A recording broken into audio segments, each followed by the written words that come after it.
Hi, it's Tony Robbins. Listen, with the holidays coming up, I just wanted to check in with you and see if I could add some value to your life. I'm curious, what's your life like today? How you doing? How's your family? How's your business?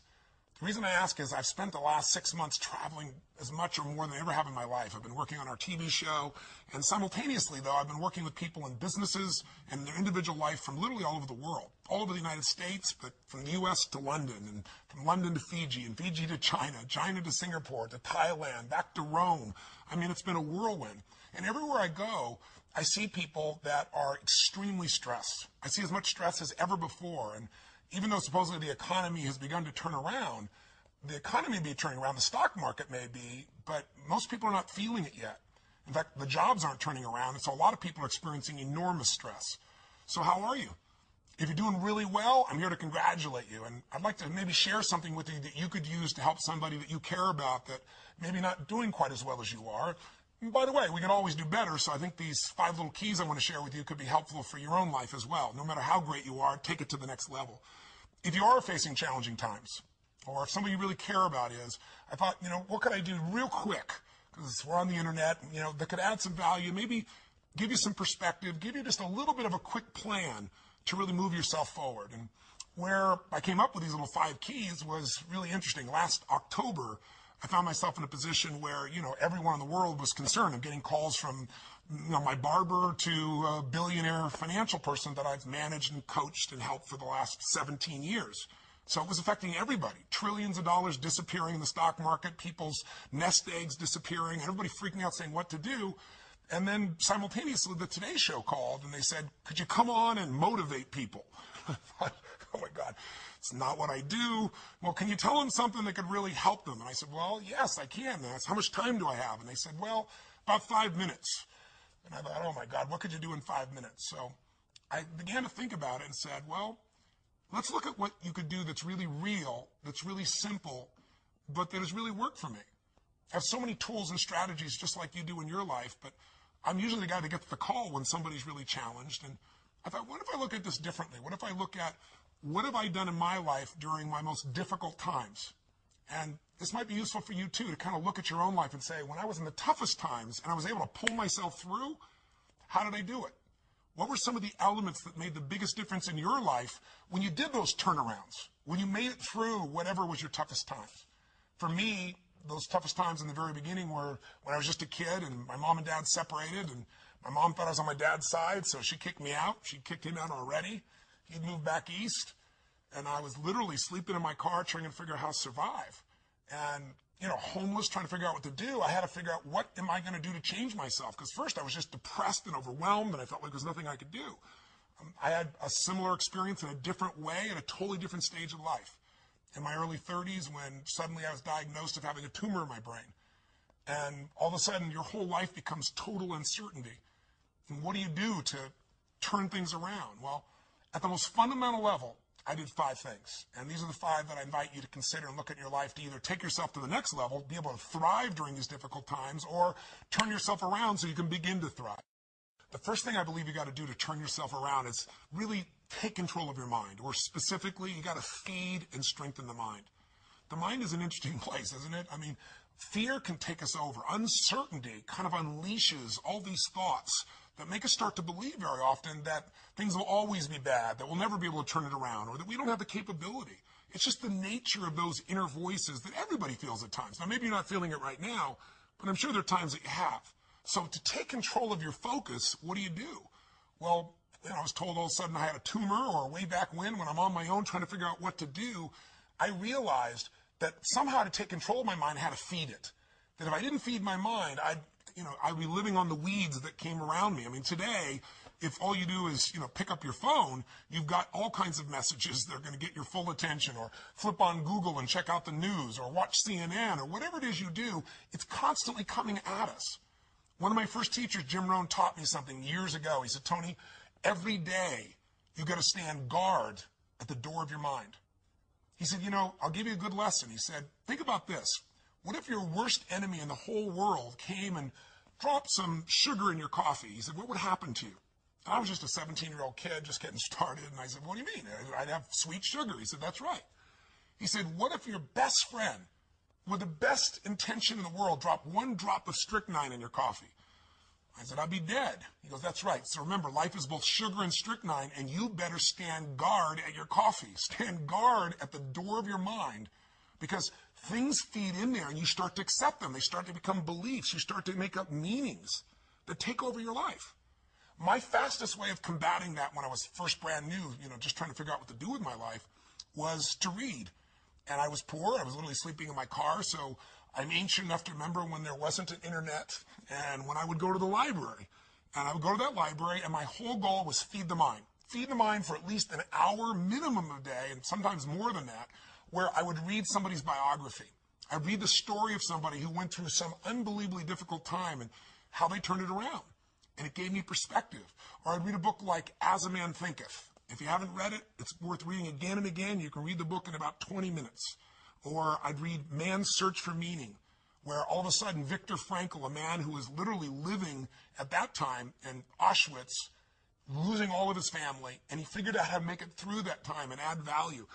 These stories, these things fed my mind something nutritious, something strong. If we are what we eat, we are what we read, we are what we listen to.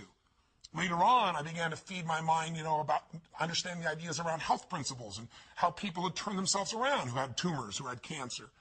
I did the same thing most of my life, starting when I was 17, by listening to audio tapes. I went out and I was constantly feeding my mind. I didn't let or hope that a good idea would interrupt me or interject itself upon me. I knew a great idea had to be pursued. I had to go after it. I had to feed and strengthen my mind every single day.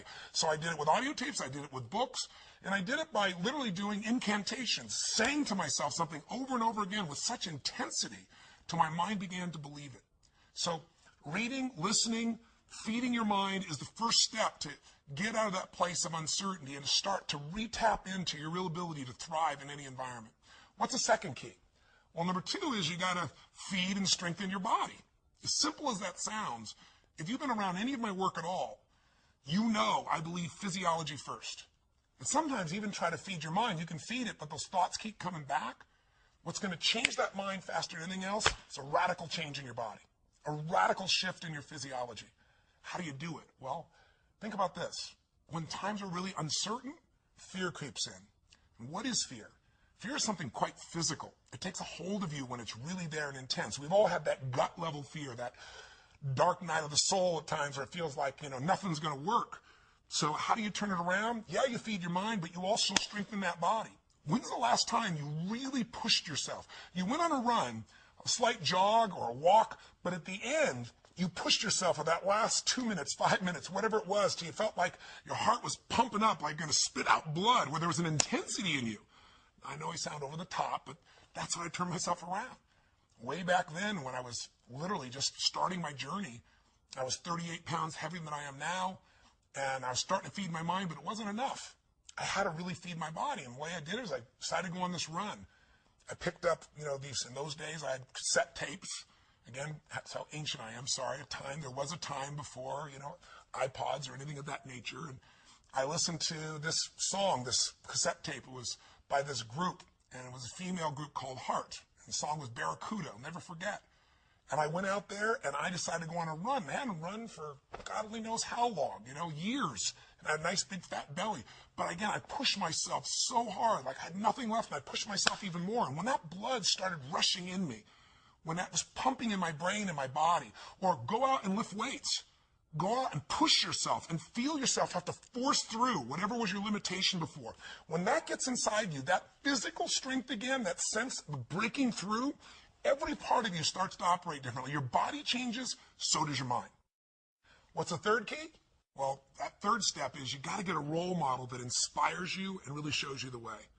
One of the biggest things that'll change you once you're mentally and physically strong is you need to believe.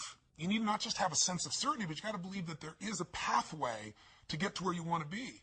Whatever it is you want to change, whether it be your body, your mind, your emotions, your finances, your relationship, you need a role model.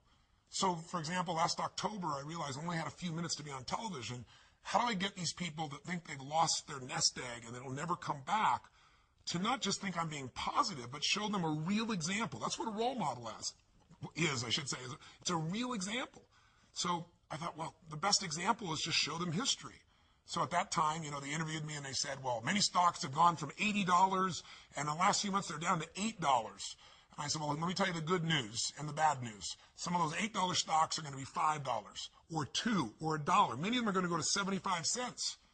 And, people were hold back and saying, well, that's not very positive. I said, well, here's what's positive. If you study the patterns of history, if you look back to what happened in the 1930s, if you see what happened in the 1970s, during that time as well, when the market went through this huge crash in the Depression or in the 70s, there was a period of time not that long afterwards when there was this big growth. An $8 stock that went down to $1 or 75 cents didn't make it back to $80 right away. That took decades. But a 75-cent stock that had been $80 or 50 or 60 would go from 75 cents to $5 literally in a month or two or three. It's happened twice before. It's happened during the same pattern. There's a role model for this. That means you would go from 75 cents to $5. That's a 2,000% increase. That's a greater return than most investors will see over their entire lifetime. It can happen in 2 or 3 months. You can make it back. Now, I said, but I don't know if now's the time to jump in. I just know that time is coming. You got to study it. And then, I told investors, look at Sir John Templeton. He had just passed away a few months before. I was fortunate enough to know him. If you don't know the name, he's one of the greatest investors in history. And he became an investor, a billionaire, I should say, by being an investor, and he started with $10,000. How do you do that? He did it because he believed you make all your money at times of maximum pessimism. That was his role model. In 1939, the Depression is going on. Hitler invades Poland, and he's in a place where all heck is breaking loose. And he took his $10,000 and he invested it all he could in the stock market, bought stocks that cost $1. Many of these stocks were near bankruptcy. But what do you think happened after the war? Things got back to normal. The season always comes back. He became a billionaire from those investments. He invested in Japan when no one would invest in Japan because no role model would do that. They just got bombed. The country's down to mud and dirt. He bought things for pennies that grew, and he sold them for a huge profit. If you're looking to make your business successful today and you're trying to think, how do I do this in this tight economy? Look around at role models. Who around you is still doing well? There are people. You just got to find them. Look at Zappos. Zappos is a company that only a few years ago was sitting around in a garage, and in this economy, they're thriving, selling shoes. They're going to do $1 billion this year. Or better yet, if you're just feeling like you lost your job, you've lost your home, you've lost your income, your nest egg, or you're facing just unbelievable challenge, then look at somebody like a Nick V.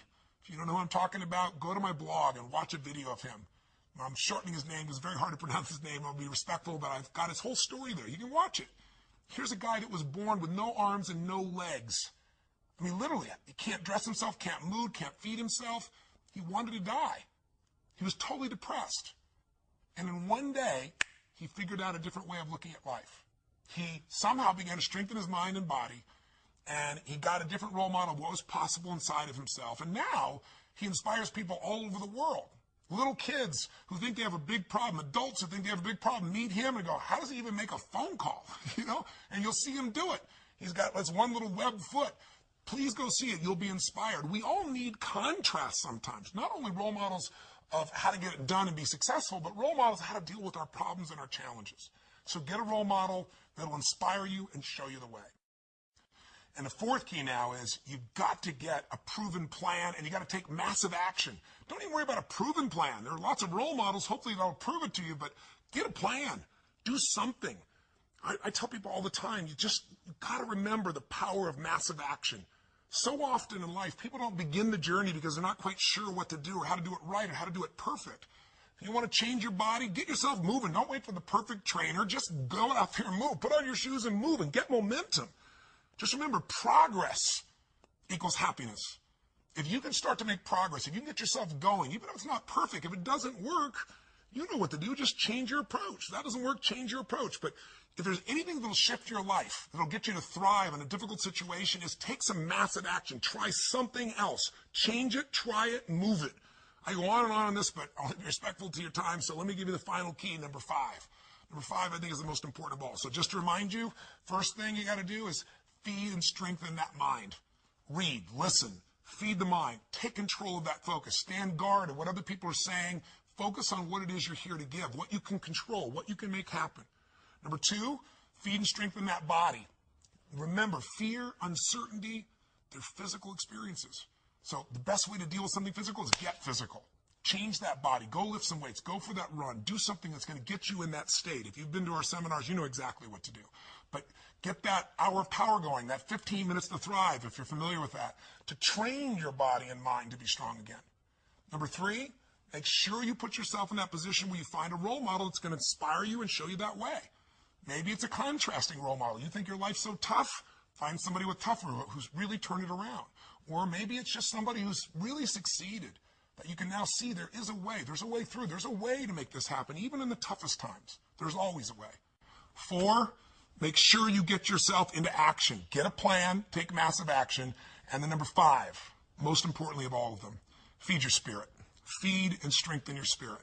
And there's only one way to do that. It's to find what you're grateful for and to take time, whether it be prayer for you or just taking a moment to think about what it is that's so lucky in your life.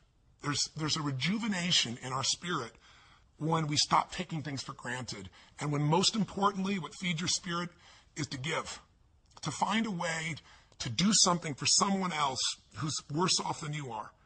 Because what is this all about? It's about strength, and it's about perspective, it's about action, it's about emotion, and it's about heart. And so many people, miss the opportunity to feel like their life makes a difference. I'm a big believer that motive does matter, that why you do something people can feel, that people may be skeptical, they may have their judgments or their fears because they've been through so much, but in my experience, ultimately, why you're doing something people feel. And if you're doing this because some part of you knows that you're here in life not just to get but to give, then there's a spark that happens in other people because they feel the genuineness of that, and there's a spark that happens in you because it reminds you what you're made for. And I'm telling you this now, and I shared this with you because I want to give you some tools, but also because I want to invite you to participate in something. Thanksgiving is coming, and it's supposed to be a time of giving thanks, right?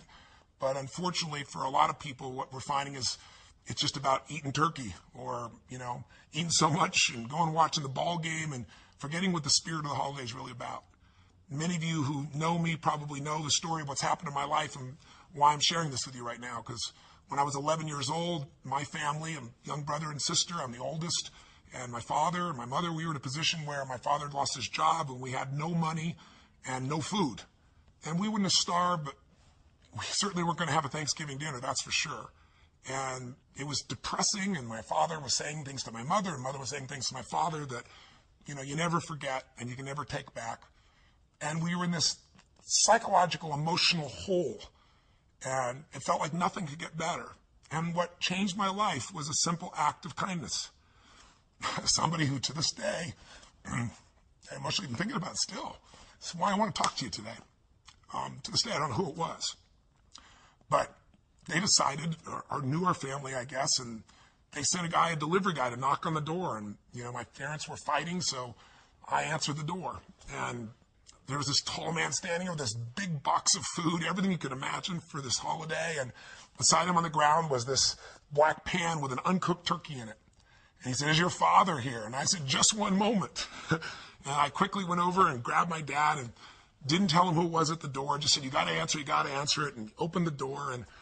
And unfortunately, my father didn't take in the gift. He was angry. He said, "We don't accept charity." He was very intense about it. And it was a seminal experience in my life because I wanted to celebrate.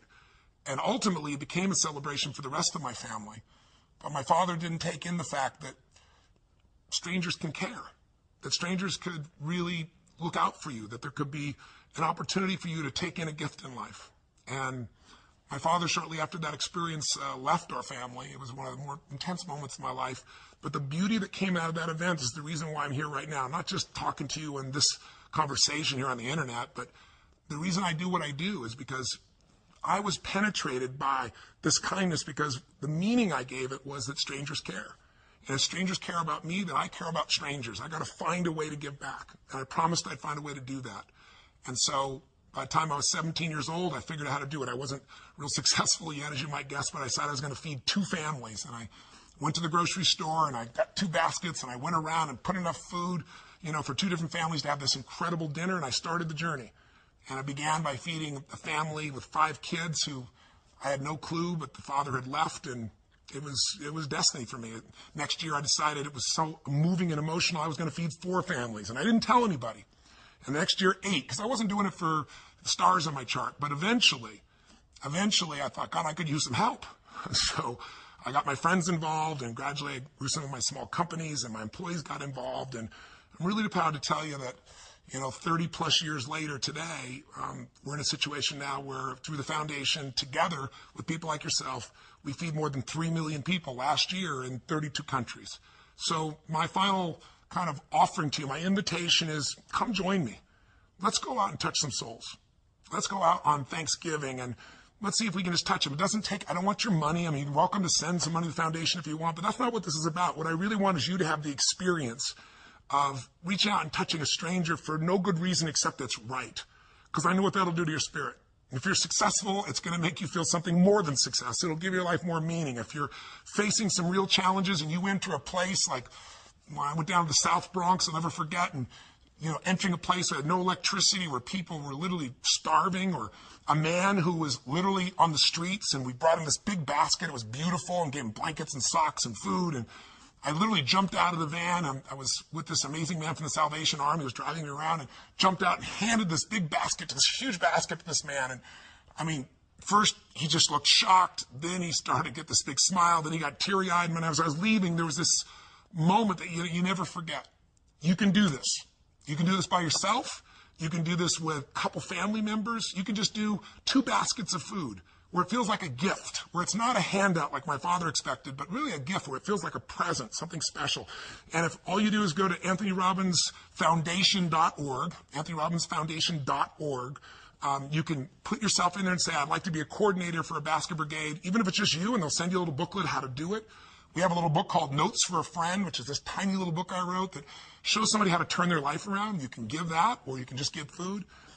Or you could do this with your family. You could do this with your company and get that spirit back inside your company with the employees. And you do it really easily, or all over the country and all over the world. We have large basket brigades where people come together, and you could join a group that's going to do this. So this is my invitation. I sent this video to you to hopefully, during the holidays, hopefully add some value to you, to remind you of what I know you know. You can thrive no matter what the obstacle, no matter what the economy, no matter what the challenge. The fundamentals are really basic, and you can take back control of your life. And if you're doing well, it's to say to you, man, you and I, if we're doing well, we have responsibility to give something back. Not only responsibility, but an opportunity. So thanks for listening for so long. I hope this has been helpful for you. Sorry I'm emotional, but it doesn't matter how many decades I've been a part of this. There are people out there suffering, people out there that you could touch. And I'm one of those people that got touched. I'm here because of it. And I think I've been able to help lots of people in my life because of those challenges and because of someone caring. And I know you care too, or you still wouldn't be watching this crazy video. So thank you for watching. And please go to AnthonyRobbinsFoundation.org and join me in the Basket Brigade, or do something to make this Thanksgiving different or more meaningful. And I hope this has been helpful to you in your life in some way. And again, I appreciate your time, and I look forward to hopefully our paths cross again sometime soon. Till then, live strong, live with passion, and God bless you.